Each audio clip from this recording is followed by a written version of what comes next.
ওয়াকাবের যে আমাদের সাথ দেবে তার আমার বন্ধু, যে আমার ওয়াকাবের পক্ষে নেই কেন্দ্র সরকার আমাদের দুশ্মন না বন্ধু। শাসিত রাজ্যে যা হয় এর রাজ্যে তা হয় না।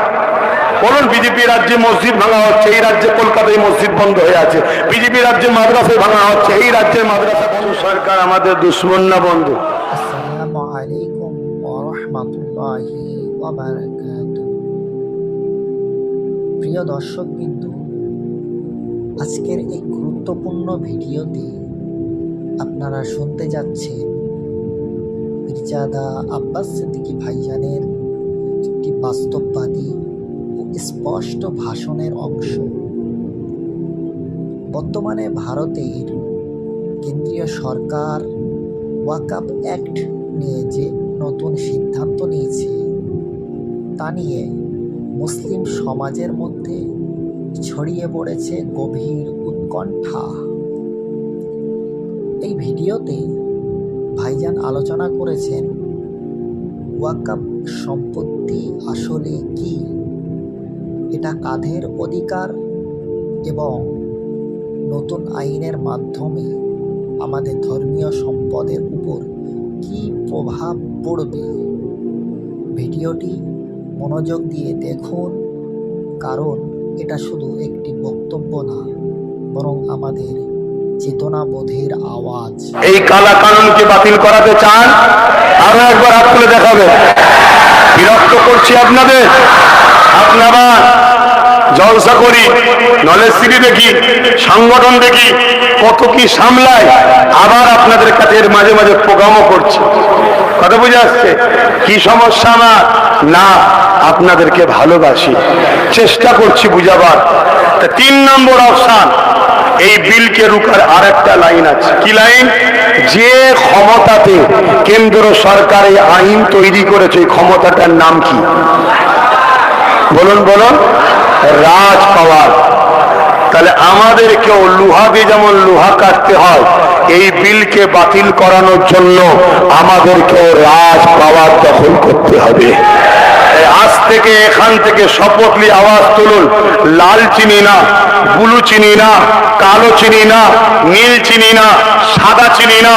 এই ওয়াকফ কালা কানুন বাতিল করার জন্য যারা আমাদের সঙ্গে সাথ দিয়ে পার্টনারশিপ ভাগিদারির রাজনীতিতে শক্তিশালী হয়ে কেন্দ্রকে দখল করার জন্য আগাতে রাজি, তাদেরকে আমরা সাপোর্ট করতেও রাজি। ঠিক না বেটে? আমরা কোনো দল বুঝি না, সবাই যেই একটা প্রবাদ বাক্য আছে, কি জানো, যেই লঙ্কায় যায় সে কি জানে, যাই হোক, এটা যেটা প্রবাদ বাক্য আছে, তো যে ক্ষমতায় যায় সেই দেখি আমাদের বিরুদ্ধে হয়ে যায়। যে বললো 10,000 মাদ্রাসা দেবো ক্ষমতায় আসার আগে, সে দেখছি 32টা মাদ্রাসা বন্ধ করে দিয়েছে এবং আরো 150 মাদ্রাসা সামনে মাসে বন্ধ করবে বলছে।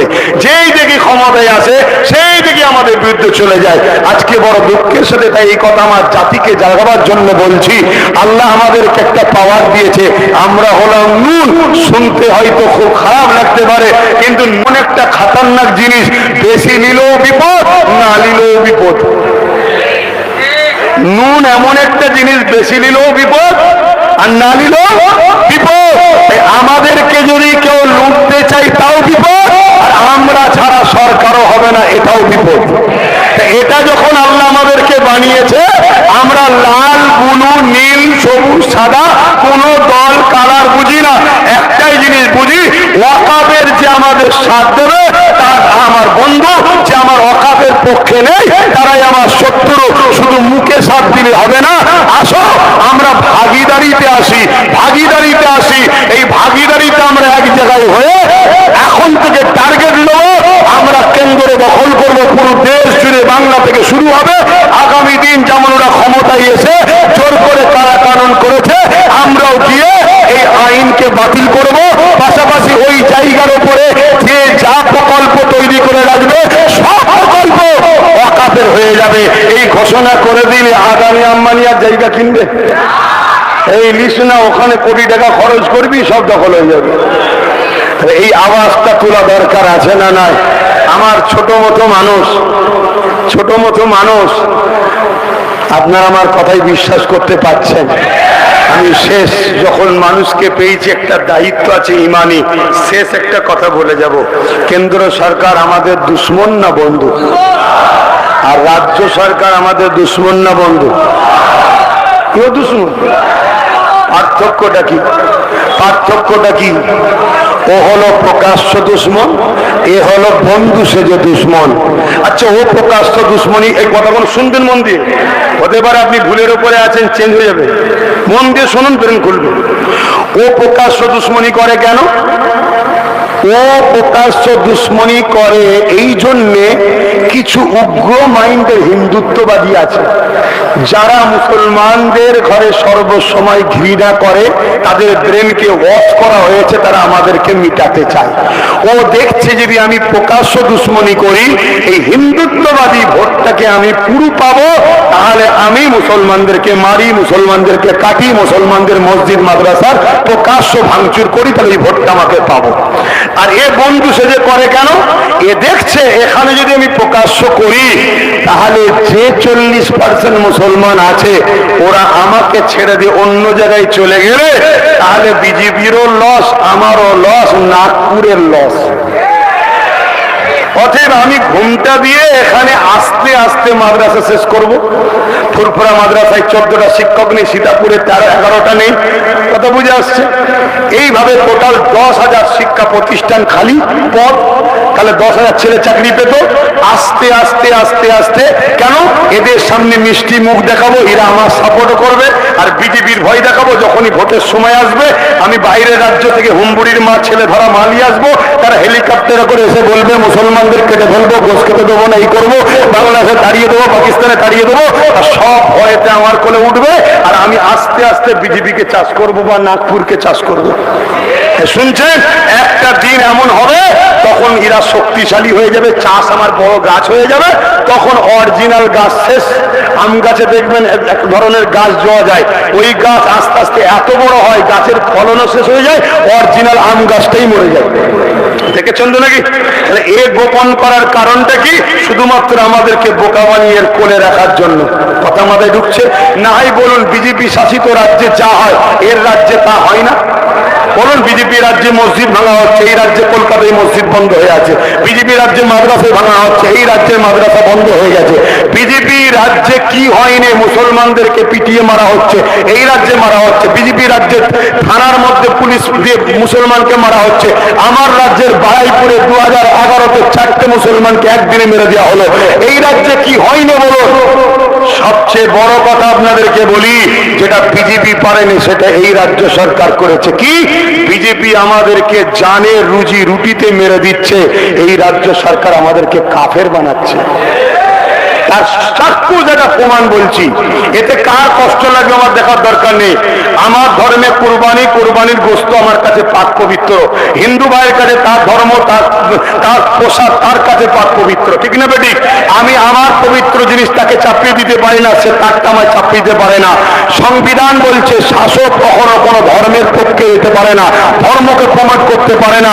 কিন্তু আজ আমার রাজ্য সরকার কি করছে দেখলাম, দীঘাতে যেটা সর্বধর্মের মানুষের ব্যবহার জায়গা ছিল, দীঘা মুসলমানদের তীর্থভূমি ছিল না, খ্রিস্টানদের ছিল না, হিন্দু ভাইদেরও ছিল না। দীঘা ছিল বাঙালি এবং ভারতবাসী মানুষের বেড়াবার জায়গা, ঘোরার জায়গা। সেই জায়গাকে রাজ্য সরকার আমার তোমার ট্যাক্সে 300 কোটি টাকা খরচ করে হিন্দুত্ববাদী বা হিন্দু ভাইদের ধর্মের স্থান তৈরি করে দিল। এর পাশাপাশি সেখানকার পোশাক রেশনের মাধ্যম দিয়ে মুসলমানদেরকেও খাওয়াবার পরিকল্পনা করলো, যাতে মুসলমানরা পোশাক খায়। তাই জন্য আবার শুভেন্দু অধিকারী একটু হাওয়া দিল, কি হালাল পোশাক। এসব সেটিং মুসলমান তো খাবে না, অতএব হালাল বলে দে, হালাল খেয়ে দেন। এরা কত সেটিং পেয়েছে বলুন। একটা নবী বংশের আওলাদ হিসাবে, আপনাদের ভাই হিসাবে, একজন আলেম হিসাবে আপনাদেরকে সজাগ করা দরকার আছে না? না? কিন্তু কেন্দ্র রাজ্য সরকার মন্দির করেছে, এটা সরকারের কাজ নয়, ওটা হিন্দু ভাইদের কাজ। আমি মসজিদ করে দিক, ওটা রাজ্য সরকারের কাজ, ওটা আমাদের কাজ। কিন্তু তিনি যখন করেছে, এটা যতটা না দুঃখ, তার থেকে বড় দুঃখ তিনি পোশাক দিচ্ছে আমাদেরকে কাফের বানাবার জন্য। কারণ ওই পোশাকটা খেলেই মান চলে যাবে। তার থেকেও বড় দুঃখ হলো এই বিষয়ে আমাদের মুফতি মাওলানা আলেম উলামারা কেউ প্রতিবাদ করছে? কোন সিলসিলার লোক করছে?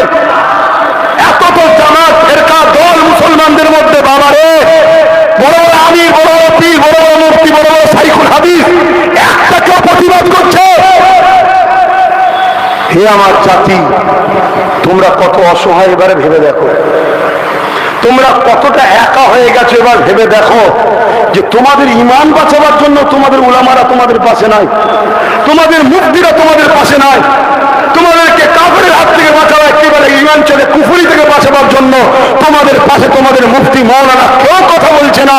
সেই জায়গায় তোমাদের ভাই আব্বাস সিদ্দিকীকে আল্লাহ বলাচ্ছে। আমি বলছি, তোমরা কি আমার উপর নারাজ হচ্ছ?